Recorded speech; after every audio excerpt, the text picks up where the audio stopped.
Anwar Ibrahim, pahlawan reformasi atau politikus berambisi. Hari ini kita akan membincangkan satu figura yang sentiasa menjadi tumpuan dalam politik Malaysia. Anwar Ibrahim. Dengan pelantikan beliau sebagai Perdana Menteri ke-10, kita perlu bertanya, adakah Anwar Ibrahim benar-benar pahlawan reformasi yang kita perlukan atau sekadar seorang politikus yang berambisi dan berstrategi? Pertama sekali kita harus mengakui bahawa Anwar Ibrahim telah melalui perjalanan politik yang sangat mencabar. Dari zaman mudanya yang bergelumang dengan gerakan mahasiswa hingga ke puncak kuasa, Anwar telah menunjukkan ketahanan yang luar biasa.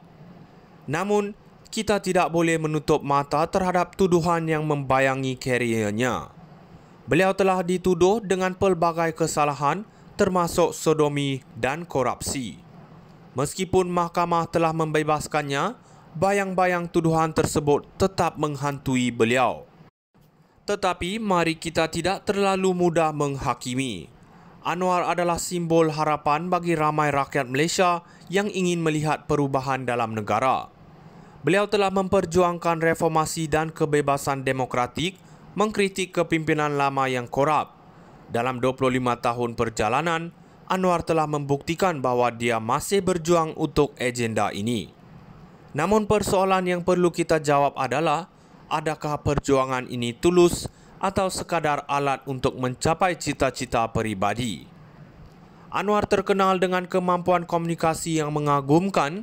Beliau dapat menarik perhatian rakyat dengan retorik yang penuh emosi.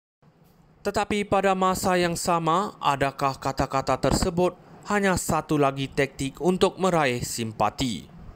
Kita lihat kembali bagaimana beliau berhadapan dengan Mahathir Mohamad. Apakah beliau benar-benar seorang yang ikhlas dalam kerjasama itu atau hanya menganggap Mahathir sebagai tiket untuk kembali ke puncak kuasa? Ketika kita melihat pelantikan Anwar sebagai Perdana Menteri, ada dua sisi yang perlu kita perhatikan. Pertama, ada harapan bahawa Anwar akan membawa perubahan positif untuk Malaysia memperbaiki sistem yang telah rosak. Namun di sisi lain, ada juga kebimbangan bahawa Anwar mungkin tidak dapat memenuhi janji-janji tersebut kerana beban masa lalu yang menghantui. Kesimpulannya, Anwar Ibrahim adalah figura yang kompleks. Dia adalah pahlawan reformasi bagi sesetengah orang, tetapi untuk yang lain, dia adalah politikus yang penuh dengan kontroversi. Kita tidak boleh mengabaikan legasi yang dibawa oleh Anwar, tetapi pada masa yang sama, kita juga perlu sentiasa kritis dan berhati-hati. Apakah Malaysia benar-benar bersedia untuk mengangkat Anwar Ibrahim sebagai pemimpin? Hanya masa yang akan menjawabnya. Anwar Ibrahim, pahlawan reformasi atau politikus berambisi. Hari ini kita akan membincangkan satu figura yang sentiasa menjadi tumpuan dalam politik Malaysia. Anwar Ibrahim. Dengan pelantikan beliau sebagai Perdana Menteri ke-10, kita perlu bertanya, adakah Anwar Ibrahim benar-benar pahlawan reformasi yang kita perlukan atau sekadar seorang politikus yang berambisi dan berstrategi? Pertama sekali kita harus mengakui bahawa Anwar Ibrahim telah melalui perjalanan politik yang sangat mencabar.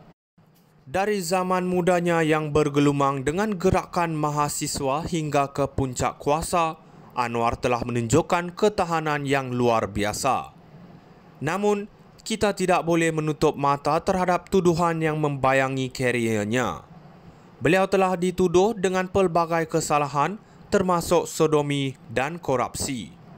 Meskipun mahkamah telah membebaskannya, bayang-bayang tuduhan tersebut tetap menghantui beliau. Tetapi mari kita tidak terlalu mudah menghakimi.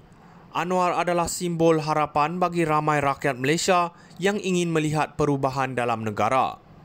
Beliau telah memperjuangkan reformasi dan kebebasan demokratik, mengkritik kepimpinan lama yang korup. Dalam 25 tahun perjalanan, Anwar telah membuktikan bahawa dia masih berjuang untuk agenda ini. Namun persoalan yang perlu kita jawab adalah, adakah perjuangan ini tulus atau sekadar alat untuk mencapai cita-cita peribadi.